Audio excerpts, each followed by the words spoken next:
Good morning. My name is Master Sergeant Bethany Horgan, representing Air National Guard A1, and I am joined by Master Sergeant Bridget Rosa, representing Air National Guard FM. The agenda for today will include a comparison of the as-is versus the to-be process for a temporary lodging allowance scenario. After this, Master Sergeant Rosa and I will be joined by Major Richard King to conduct a brief Q&A session. And then we will end with some information on the next webcast and upcoming outreach. For the purpose of showing the effects Afips will have on total force personnel and pay business, we will discuss how a qualifying airman would receive the temporary lodging allowance TLA. Consider a staff sergeant with dependents. In this scenario, the airman is reassigned to a new duty station from a CONUS to an OCONUS location. The member and his command-sponsored dependents depart CONUS location and arrive in OCONUS location together. Because there is no immediate housing available, the member and family would be entitled to a temporary lodging allowance to defray additional costs should they reside in lodging or another temporary location. In the first step of the process, the member receives his or her PCS orders, travels, and upon arrival at the new duty location, completes in-processing with the Military Personnel Flight, or MPF. The MPF reviews and updates the member's arrival data into the Military Personnel Data System, MILPDS. The member will then visit the housing office to initiate a temporary lodging allowance request with supporting documentation. The Housing Management Office, HMO, will review and approve the temporary lodging allowance request. The member will then visit the Financial Services Office where the supporting documents are reviewed for accuracy and to ensure the HMO has approved. If there are discrepancies, the documents are routed back to the housing office and the process starts again. If no corrections are required, the information is updated in the Defense MilPay Office System, DMO, and the member's Master Pay Account, MMPA, is updated in Defense Joint Military Pay System, DJMS. Note, if the member is a Guard or Reserve member, a CMS case is started and then routed for approval with all relevant supporting documentation. The pay entitlement to the member will be generated and the member will be paid. As you can see, today's process involves the member traveling to multiple offices, completing numerous forms, and human error can take a toll on the timeliness and accuracy of a member's pay. Now let's take a look at how Afips will streamline this process. The first few steps of the arrival process will remain the same. The member will report to the MPF to complete in-processing. In the following steps of the new process, there will not be as many visits to other offices. The member will be able to request the TLA directly in Afips via self-service once the record is saved. Afips will determine eligibility and allowance amounts, and the request is then routed to the housing office for approval. The member will receive one or more notifications from Afips regarding the status of their TLA request as the housing office electronically reviews and adjudicates the TLA request. Payroll is then executed and the member is paid. You will notice that the additional updating in DMO is no longer necessary and the process is streamlined. Should an error occur, the record will be routed electronically for changes and/or updates, and the member receives a notification that this has been done. Finally, you'll notice that the physical visits to finance and the housing office will become a thing of the past as a member's request is contained from start to finish in one system, Afips. Now that we've walked through the scenario, we will be joined by Major King to answer some of your questions. Please type any Afips-related questions into the comments section and we will read them off. If there are no questions typed, we'll read some of our most frequently asked questions.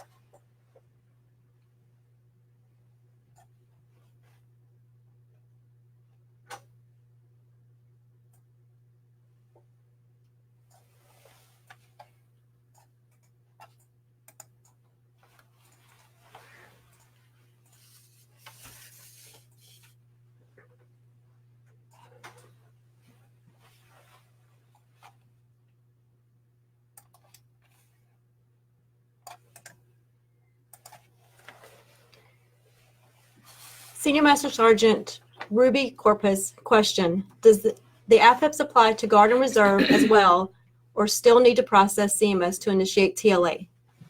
Great question. AFIPPS will apply to total force, both active duty, Guard, and Reserve members, and we will have the capability to initiate and complete all personnel and pay transactions within AFIPPS. All right, we also like to invite our Facebook Live audience to type your questions in on Facebook. So if you're on Facebook Live, please type your questions in the chat area.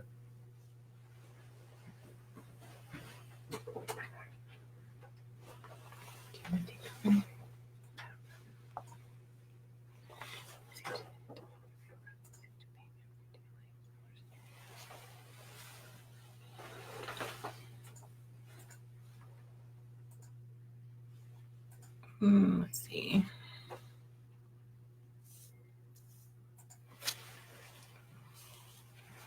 One of the questions that we see is from Mr. ML, who will be granting access to other agencies outside of the personnel and finance offices. That is currently in coordination with the business process owners right now as to how that's going to be done, but more will follow on that. Let's see. There's an Amanda Flanagan who asks, how will AFIPPS tie in with Arrows? We are working with the interface partners with Arrows to facilitate an interface between Arrows and AFIPPS. So the intent is to have Arrows interface directly with AFIPPS in the future.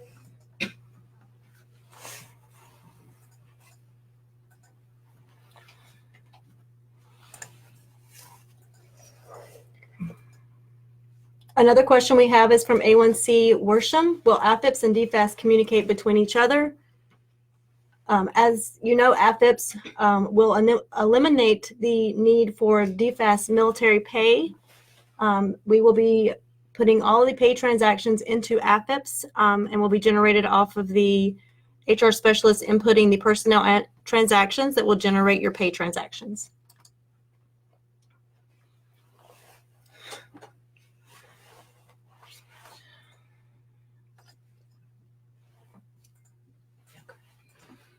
Another question we have is from Master Sergeant Wild. Are there any plans to integrate AFIPPS with LeaveWeb?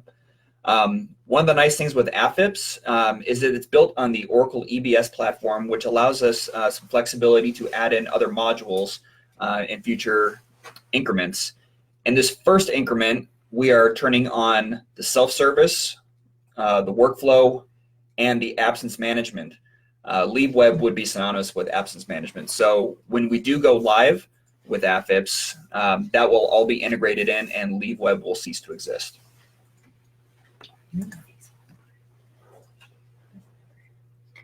Another question we have is from a Mr. Russell Dumfrey, and I apologize if I butchered your name. Can you show us the self-service action by the member in AFIPPS? Currently, for TLA, we do not have a self-service action, but continue to follow us via the live demos. We will have other business processes that will cover the self-service submission by the member.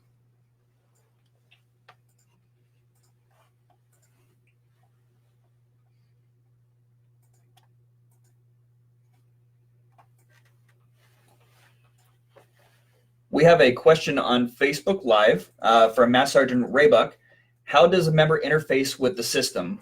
Is there a link on MyPERS? AFIPPS is independent from MyPERS. Tomorrow, and when I say tomorrow, I mean when we go live, the member will have a web service type interface where they can go in, review records, review pay records. It's going to be web-based as opposed to what the personnelist sees today. Today we see the professional user interface, which is just a number of windows and tables. For the member, it would open up in your Internet Explorer and have a much cleaner look.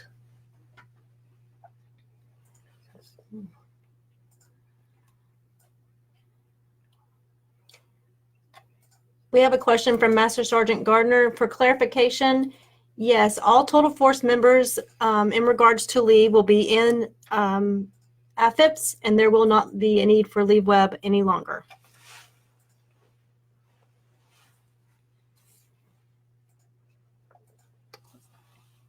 We have another question for Senior Airman Patrick Stover. Will the CSSs have access to AFIPS?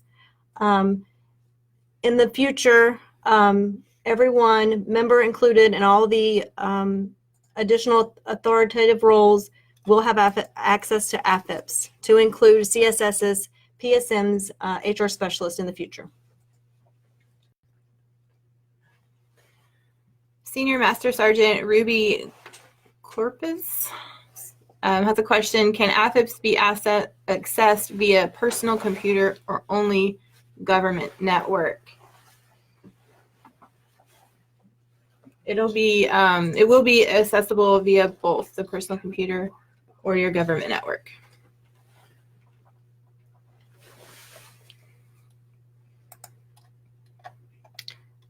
We have another question that I would like to get clarification on before I answer the question from Senior Master Sergeant Joel Johnson. The question is, will there be a cap on how many 3Fs from the wing can process these actions? Can you elaborate on your question, please, so that I can properly answer that? Let's see. Another question that we have on the chat is, when will the PSDGs be made available? As we develop more capability within AFIPS, we do have a business alignment team that is analyzing what is being done in the system to update those PSDGs.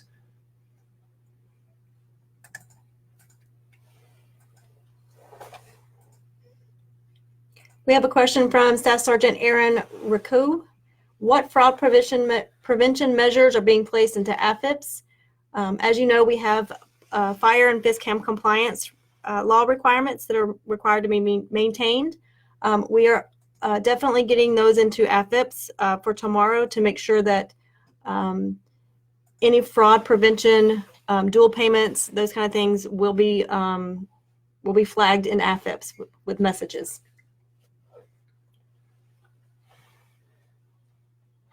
There's a question from Grady Eller, which asks, what paid transactions will not be processed in AFIPS? At this time, all payments will be processed in AFIPS with the exception of travel. That will still be done outside of the system.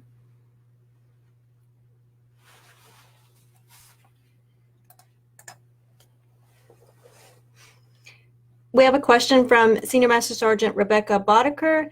To clarify the question on accessing AFIPS from a personal computer, you can only access from a personal computer when using a CAT card reader. Is that correct? Yes, ma'am, that is correct. You will need either a CAC identifier, your PI number when logging into AFIPS. Correct.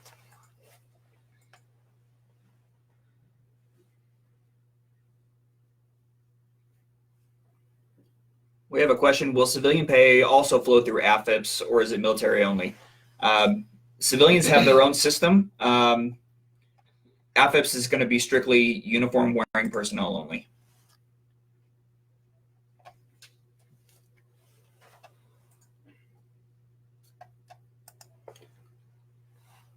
We have a question from Tech Sergeant Cook. For GSUs, how will this affect us? We are finance, housing, and MPS at our location. I'm assuming you're talking about your roles and permissions. Clarify if I'm incorrect. But we will have those roles and permissions as far as those pay impacting processes that will have to be identified. You will have access to AFIPS, but we will have to look at when we identify the roles and permissions for GSUs to make sure that we do not have someone that has cradle to grave processing pay transactions.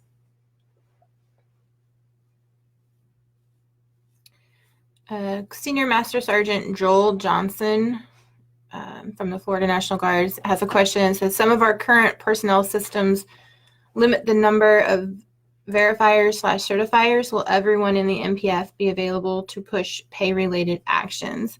Roles and responsibilities and permissions are still being determined, so there's more to come on that. We have a question from Staff Sergeant Aaron Raku. What of overlap between DJMS and AFIPS? If a member claims FSA prior to DJMS closeout, what overlay is there to prevent the member from claiming FSA and AFIPS from the same previous payment? That's a great question. When we are doing our conversions from the current pay system into AFIPS to capture historical payments, that will be identified, as well as the dates that the payment was made, to prevent a member from receiving a duplicate payment for the same pay period.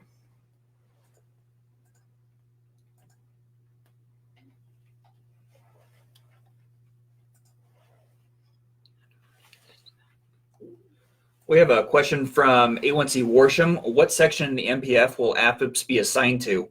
One of the common misconceptions is that AFIPS is a completely new system. It's actually MilPDS with the addition of a few modules. So for the personnelist, the look and feel would be very similar to what you see today. So everybody within the MPF will have access to AFIPS from the professional user interface standpoint. Another question that we have is, what systems is it going to be replacing? There are quite a few systems that will be subsumed into the AFIPS project. LeaveWeb being one. We also have DJMS RC.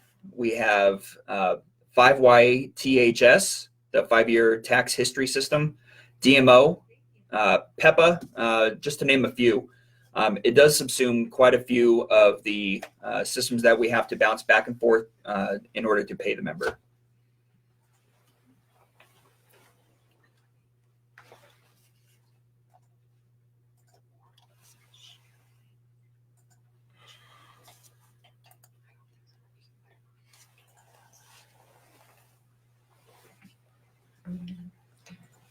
We have another question for from Tech Sergeant Burdette. It's a two-part question. First is, will we have direct access to AFIPS POC for questions? There have been identified in the organizational change management team POCs or business process owners that have been identified for each component from both A1 and FM. If you reach out to the link at the end of this on slide 17, you can send that question and we can get those business process owners in contact with you for your unit. The other question that you had was, will DEERS communicate with AFIPS? DEERS is the authoritative source, and it will and is an interface from DEERS to AFIPS.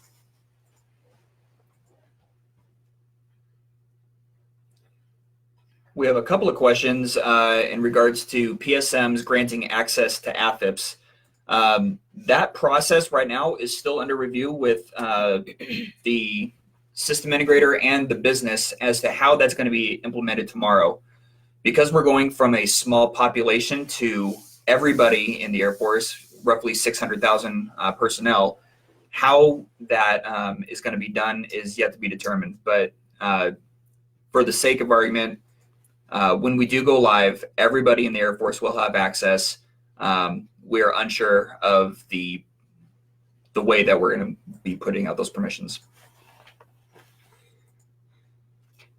We have another question from Kenneth Morris. How will ARROS interface with AFIPS? We do have an interface from ARROS that will send to AFIPS to update. So all of the data that is housed in ARROS today will flow over an interface with AFIPS to update a member's record.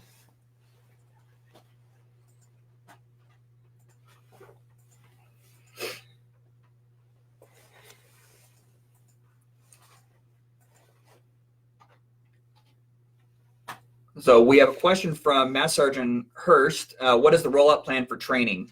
As we deliver capability and those PSDGs are updated, those will then be released out to the business. As for training itself, we are instituting the train the trainer strategy, where we will be bringing in a number of personnel from the field to get trained up on AFIPS, in which case they will be sent back to their unit, respective units, to train the rest of the personnel within your squadron. But the timing of that is still forthcoming, so stay tuned on that.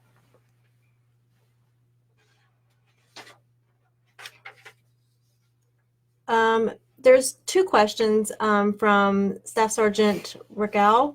The first question is, do we know what the effects on AFIPS will be if DEERS is down? Yes, the product owners that we have on site that are total force from all components are aware of some of the constraints and impediments we have today. We are addressing those as we build these in AFIPPS. The second question is, was, or will there be any beta testing on this program? Short answer is yes, yes, and yes. It's a continual process. As we build each increment, we do testing, and there will be, once all the components are built, and I say components, all the business processes, once we have completed the development process, then we will go into phase of testing the entire AFIPPS program. And there's a question from Karsten Starr who asks, what level of interoperability will AFIPPS have when with other services systems, i.e. IPPS-A for Army or the Navy system? This is an Air Force integrated personnel and pay system, so it will only be affiliated with the Air Force, so they will not talk to each other.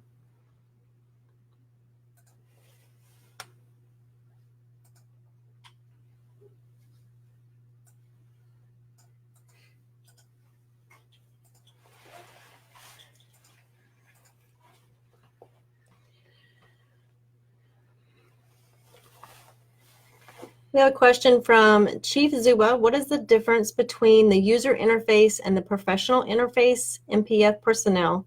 And will our FM offices have access to MilPDS as well to include personnel functions? So the way of the future, this is depending on roles and permissions as we roll out. The HR specialist would be the personal or professional interface, keying in the data, and member self-service user interface. That's when an actual member is going in and keying in the data. And then interfacing is when we have a system of record, AROS, MyPay, DEERS. Those are professional interfaces. So I hope I answered that question.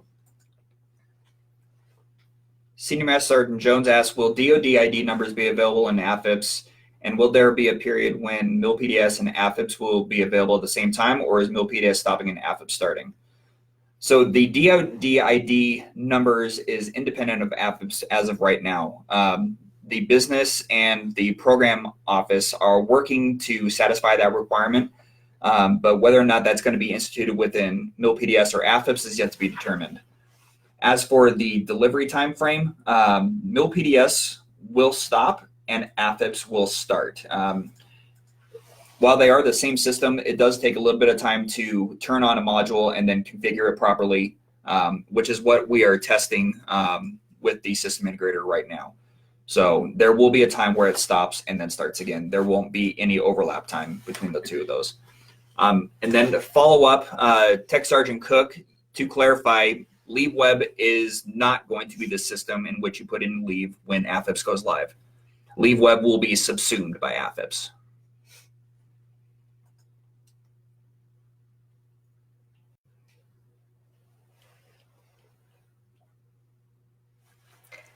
To follow up on Staff Sergeant Recruit's question on the overlap, what is the overlap for travel generated debts and collections for said debts and AFIPPS? That is another interface that we have that will interface the AFIPPS, the DTS, RTS interface. And we have captured those business rules to apply the debt if a member has a travel generated debt.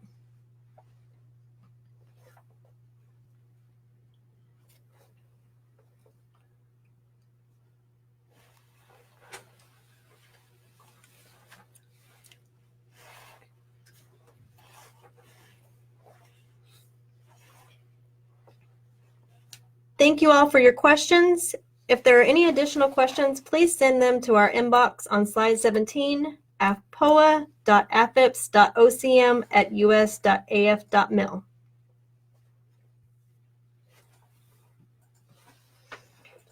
AFIPPS November webcast will feature the new AFIPPS Chief, Colonel John L. Eichner, who will provide the field with AFIPPS program updates. Also, check out the AFIPPS newsletter that went out this summer and be on the lookout for the AFIPPS team at the Pay Reconciliation Symposium on the 29th of October 2019. For more information on AFIPPS, you can visit our portal or email us directly.